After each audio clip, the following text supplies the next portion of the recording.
इसमें अपन बात करेंगे प्लांट फिजियोलॉजी की। अब देखो प्लांट फिजियोलॉजी फर्स्ट ग्रेड और सेकंड ग्रेड दोनों में बॉटनी में आपकी है।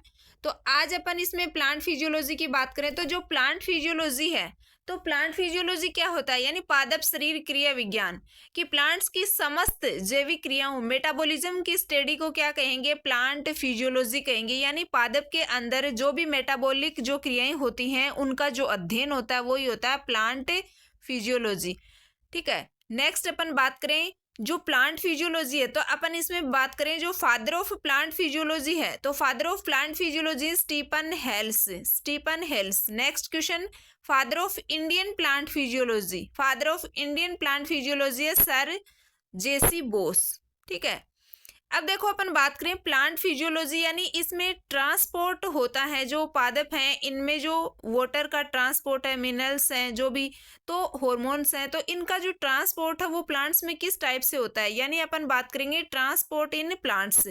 तो फ्लावरिंग प्लांट्स में जिन पदार्थों के सेवन की आवश्यकता पड़ती है जैसे खनिज है, जल है, ठीक है, कार्बनिक पोषक एवं पादप वर्धी जो हार्मोन होते हैं ये सारे। फिर अपन बात करें छोटी दूरी के परिवहन का अर्थ होता है कि कोशिका के अंदर या झिल्ली के आर पार या उत्तक के अंदर कोशिका से कोशिका में परिवहन। यानी इसमें अपन बात करें दो टाइप से होता है, एक तो स्मॉल डिस्टेंस, एक लॉन्ग डिस्टेंस। यानी स्मॉल के अंदर तो क्या होगा, जो भी सेल है उसके अंदर या झिल्ली के आर पार या टिश्यू के अंदर सेल से सेल में जो ट्रांसपोर्ट होता है, ठीक है, ये जो ट्रांसपोर्ट है ये क्या कहलाएगा, विषण सुसादे विषण यानी पेशिव ट्रांसपोर्ट। ठीक है, और एक होता है एक्टिव ट्रांसपोर्ट। ठीक है, तो ये दोनों टाइप से होता है इसमें।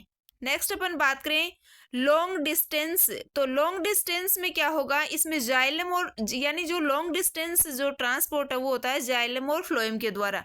शॉर्ट में क्या होता है, अंदर ही होता है सेल के अंदर या टिश्यू के। ठीक है, तो अंदर ही अंदर सेल्स में होता है। फिर अपन बात करें इसमें जैसे एक्टिव है, पेशिव है। और लॉन्ग डिस्टेंस में क्या होगा, लॉन्ग डिस्टेंस ट्रांसपोर्ट में होगा जाइलम और फ्लोएम द्वारा। ठीक है, एवं जो ट्रांसलोकेशन है वो क्या कहलाएगा, मतलब जाइलम फ्लोएम के द्वारा होता है, ये क्या कहलाएगा, ट्रांसलोकेशन। नेक्स्ट, मूलाधारी पादपों में जड़ों से तने तक जाइलम में परिवहन जल एवं लवणों का जो होता है वो एक दिशा यानी यूनिडायरेक्शनल होता है। ठीक है, यानी जो भी मूलधारी पादप हैं उसमें रूट से स्टेम तक जो जाइलम में जो परिवहन होता है वो कैसा होता है, यूनिडायरेक्शनल होता है।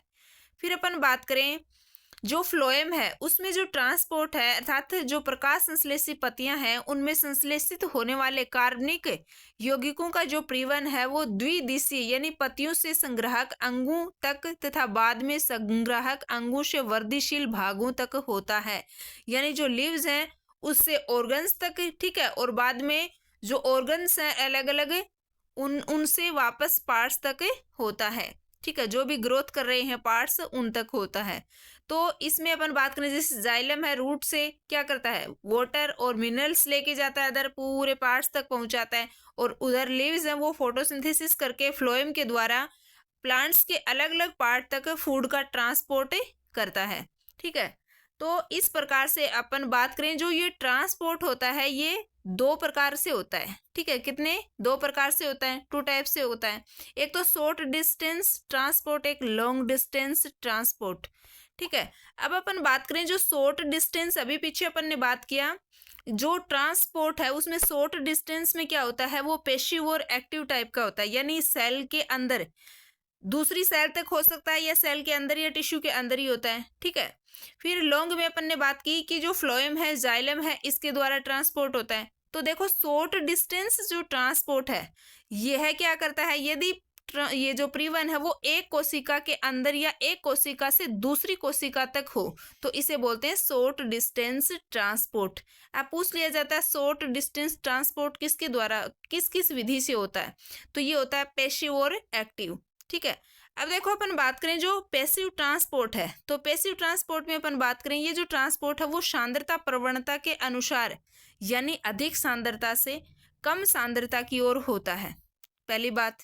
ठीक है, दूसरी बात पैसिव में क्या होता है एटीपी खर्च नहीं होती है, जबकि एक्टिव होता है जो सक्रिय होता है उसमें एटीपी है वो खर्च होती है। ठीक है। तो इसमें एटीपी खर्च नहीं होती, एटीपी की नीड है वो नहीं होती पैसिव में। ठीक है। सांद्रता प्रवणता के अनुसार यानी अधिक सांद्रता से कम सांद्रता की ओर होता है। अब अपन पैसिव ट्रांसपोर्ट बात करें, इसमें ये जो पैसिव ट्रांसपोर्ट है ये अलग अलग विधियों से होता है, जैसे डिफ्यूजन है, फैसिलिटेटेड डिफ्यूजन है। ठीक है।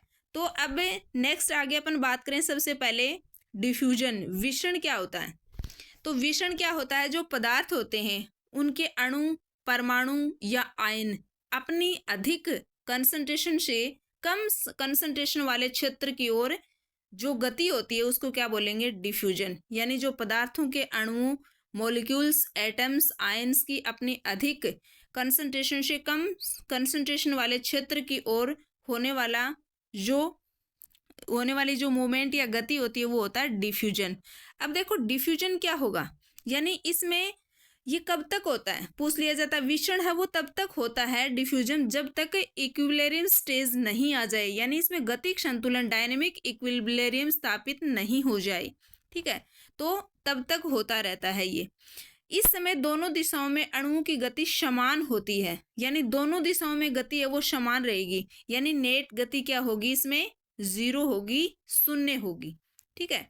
अब देखो अपन बात करें डिफ्यूजन है वो सबसे ज्यादा किस में होगा, अपन इसकी दर देखें तो सबसे ज्यादा डिफ्यूजन गैस में, उसके बाद लिक्विड में, उसके बाद सॉलिड में, यानी गैस में सबसे ज्यादा, फिर द्रव में, फिर ठोस में। तो इस प्रकार से इसका क्रम होता है। अब देखो डिफ्यूजन की अपन बात करें तो किसी एक पदार्थ का जो डिफ्यूजन है वो दूसरे पदार्थ के डिफ्यूजन से स्वतंत्र होता है, यानी कोई भी एक पदार्थ का जो विषण हो रहा है, डिफ्यूजन है, वो दूसरे पदार्थ के विषण से क्या होता है, स्वतंत्र होता है। ठीक है। फिर अपन बात करें विषण है वो एक धीमी प्रक्रिया है, यानी स्लो प्रोसेस है, धीरे धीरे होता है, धीरे धीरे पूरे, जैसे आप कमरे में कोई भी जैसे परफ्यूम वगैरह छोड़ते हो, ठीक है, तो वो पूरे कमरे में फैलता रहता है, उसको बंद कर दिया, धीरे धीरे पूरे कमरे में फैल जाता है, यानी जब तक उसमें साम्यावस्था स्थापित नहीं हो जाती है धीरे धीरे। तो विषण एक धीमी प्रक्रिया है, स्लो प्रोसेस है, तथा वह जीवित तंत्र पर निर्भर नहीं करती है। ठीक है। नेक्स्ट अपन बात करें, प्लांट्स के लिए विषण अत्यंत ही महत्वपूर्ण है, क्योंकि पादप शरीर में गैसों के गमन का एकमात्र माध्यम है, यानी जो गैसेज हैं उनका जो मूवमेंट होता है, गमन होता है, उसका एकमात्र जो मीडियम है वो होता है विषण। ठीक है। इसलिए बहुत ही ये इंपॉर्टेंट माना जाता है प्लांट्स के लिए। नेक्स्ट, विषण की दर सांद्रता प्रवणता। ठीक है। सांद्रता प्रवणता ग्रेडियंट, कंसंट्रेशन ग्रेडियंट, झिल्ली की पारगम्यता यानी मेम्ब्रेन की परमेबिलिटी, टेम्परेचर, प्रेशर से प्रभावित होती है। यानी पूछ लिया जाए जो डिफ्यूजन की रेट ऑफ डिफ्यूजन है वो कंसंट्रेशन ग्रेडियंट, ठीक है, मेम्ब्रेन परमेबिलिटी ऑफ मेम्ब्रेन, ठीक है, टेम्परेचर, प्रेशर से इफेक्टेड होती है।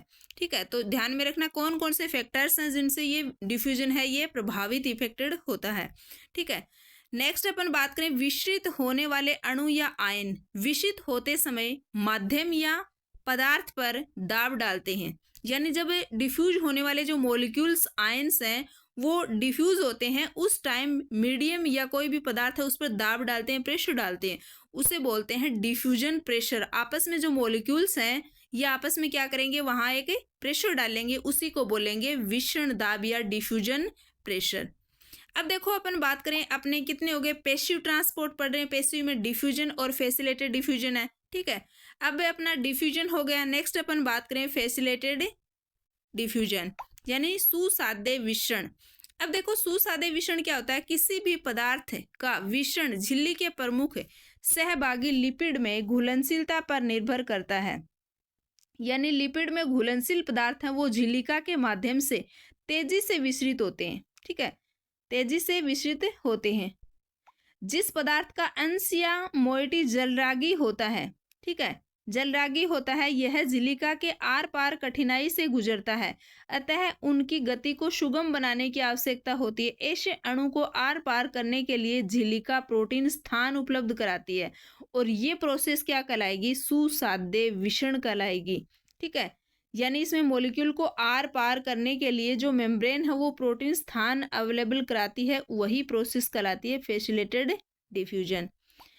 नेक्स्ट अपन बात करें, सुसाध्य विषण में पदार्थों को झिल्ली के आर पार करने में विशिष्ट प्रोटीन मदद करती है। ठीक है, और एटीपी ऊर्जा का व्यय नहीं होता है, यानी प्रोटीन है वो इसमें हेल्प करती है, और एटीपी एनर्जी है उसका व्यय नहीं होता, खर्च नहीं होती एटीपी। ऐसे विशिष्ट प्रोटीन सांद्रता प्रवणता उत्पन्न नहीं करती। ठीक है, किसी अणु के विशिष्ट होने के लिए सांद्रता प्रवणता पहले से उपस्थित होनी चाहिए, चाहे वह प्रोटीनों द्वारा सुसाध्य हो। नेक्स्ट, बाह्य कोशिकीय अणु परिवहन प्रोटीन पर बंधित हो जाते हैं। ठीक है, और यही प्रोटीन बाद में घूर्णित होकर कोशिका के भीतर अणु को मुक्त कर देती है। ठीक है, नेक्स्ट, परिवहन की दर अधिकतम पर पहुंच जाती है। सभी प्रोटीन परिवाहकों प्रोटीन ट्रांसपोर्ट का उपयोग होता है, यानी इसमें सारे जो भी प्रोटीन ट्रांसपोर्टर्स हैं उनका यूज होता है, यानी संतृप्तता होती है कंडीशन। नेक्स्ट, सुसाध्य विषण बहुत विशिष्ट होता है। ये कोशिका को ग्रहण किए जाने वाले पदार्थों का चुनाव करने देता है। यह उन संदमुखों के प्रति संवेदी होता है जो प्रोटीन जो लेटरल चेन से क्रिया करते हैं, पार्श्व में जो क्रिया करते हैं उनके लिए सेंसिटिव होता है। नेक्स्ट, प्रोटीन्स अणुओं के गुजरने के लिए झिल्ली में वाहिकाएं या चैनल बनाते हैं, और कुछ चैनल सदैव खुले रहते हैं, अन्य को नियंत्रित किया जा सकता है। कुछ तो खुले रहेंगे चैनल, कुछ को कंट्रोल किया जा सकता है, कुछ बड़े होते हैं तथा अनेक प्रकार के अणुओं को गुजरने देते हैं। ठीक है, नेक्स्ट, पोरिन्स प्रोटीन जो लवणों, माइटोकॉन्ड्रिया की बाहरी झिल्लियों तथा कुछ जीवाणुओं की झिल्ली में पाए जाते हैं तथा छोटे प्रोटीन आकार तक के अणुओं को गुजरने देते हैं, यानी छोटे जो भी प्रोटीन आकार के होते हैं उनके मॉलिक्यूल्स को गुजरने दिया जाता है। नेक्स्ट, जैसे अपन बात करें इसमें चैनल है, वाटर चैनल है, वो 8 विभिन्न प्रकार के एक्वापोरिन से बने होते हैं। किससे बने होते हैं? एक्वापोरिन से, 8 वेरियस टाइप के। नेक्स्ट, सिम्पोर्ट में दोनों अणु एक ही दिशा, मतलब देखो अपन बात करें सिम्पोर्ट, एंटीपोर्ट और यूनिपोर्ट। ठीक है, 3 प्रकार का सिस्टम होता है। अब इसमें बात करें सिम्पोर्ट में तो क्या होगा, यानी दोनों अणु एक ही दिशा में मूवमेंट करेंगे झिल्ली के ऐसे इस प्रकार से, जबकि एंटीपोर्ट में विपरीत करेंगे। ठीक है, एंटीपोर्ट में उल्टी दिशा में गमन करते हैं। जब एक अणु दूसरे अणु से स्वतंत्र होकर झिल्लिका को पार करता है तो उस विधि को बोलते हैं, मेथड को, यूनिपोर्ट। आगे अपन अभी देखेंगे इसमें डायग्राम के द्वारा। जैसे आप देखोगे इसमें, जैसे यूनिपोर्ट है तो इसमें देखो मेम्ब्रेन को क्रॉस करके, यानी एक तरफ ये सिंगल जा रहा है, जैसे ट्रांसपोर्ट हो रहा प्रोटीन का। फिर आप देखोगे एंटीपोर्ट में देखो उल्टा, ए है वो इस साइड जा रहा है, ठीक है, बी है वो इस साइड, एंटीपोर्ट में विपरीत है। सिम्पोर्ट में दोनों एक ही दिशा में गमन कर रहे हैं। ठीक है, ये है आपका फैसिलेटेड। अब देखो फैसिलेटेड में अपन बात करें, आउटसाइड ऑफ सेल है, बाहर की साइड, ठीक है, आउटर साइड ऑफ सेल, बाहर दोनों। ठीक है, ये इसकी मेम्ब्रेन है। अब इसमें बात करें ट्रांसपोर्ट जो प्रोटीन है, यहाँ अपन बात करें तो ट्रांसपोर्ट ये मॉलिक्यूल्स हैं, तो इस प्रकार से ये मॉलिक्यूल है इसमें गमन करते हैं, यूनिपोर्ट, एंटीपोर्ट और सिम्पोर्ट में।